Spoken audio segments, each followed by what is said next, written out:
Friends, இன்றைக்கி நான் எங்கே வந்திருக்கேன்னு பார்த்தீங்கன்னா, அத்தனூர் அம்மன் கோவிலுக்கு தான் வந்திருக்கேன். இங்கே வந்து எங்கள் சொந்தக்கார அக்காவோட வளகாப்பு. ஸோ அதுக்கு தான் வந்திருக்கேன். அதுக்கு முன்னாடி நம்மளோட சேனலை மறக்காமல் சப்ஸ்கிரைப் பண்ணிக்கோங்க. நிறைய பேர் பார்க்குறீங்க, பட் சப்ஸ்கிரைப் பண்ண மாட்டேங்கிறீங்க. ஸோ அப்படியே வந்து நம்ம கோயிலுக்குள்ளே வந்தாச்சு. கோயிலெல்லாம் சுற்றி பார்த்துட்டு இருந்தோம்.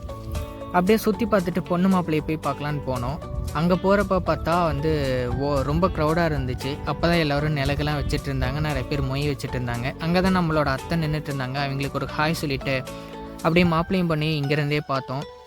ஸோ இப்போதைக்கு உள்ளே போக முடியாதுன்னு சாப்பிட கிளம்பிட்டோம். இதுதான் நம்மளோட மெயின் வேலையே. வந்த உடனே ஃபஸ்ட்டு பந்திலே உட்காந்தாச்சு. 5 வெரைட்டி ஆஃப் ரைஸஸ் வச்சுருந்தாங்க. லெமன், புளி சாப்பாடு, காளான் பிரியாணி, தக்காளி சாப்பாடு, தேங்காய் சாப்பாடுன்ட்டு ஒரு 5 வெரைட்டிஸ் வச்சுருந்தாங்க. அப்புறம் சாப்பிட்டு நாங்கள் பொண்ணு மாப்பிள்ளையை பார்க்க போயிட்டோம். வளகாப்பு பொண்ணை பார்த்துட்டு அவங்க கூட நின்று ஃபோட்டோ எடுத்துகிட்டு மொய் வச்சுட்டு அப்படியே கிளம்பிட்டோம் கைஸ். தேங்க்யூ. நெக்ஸ்ட் வீடியோவில் பார்ப்போம்.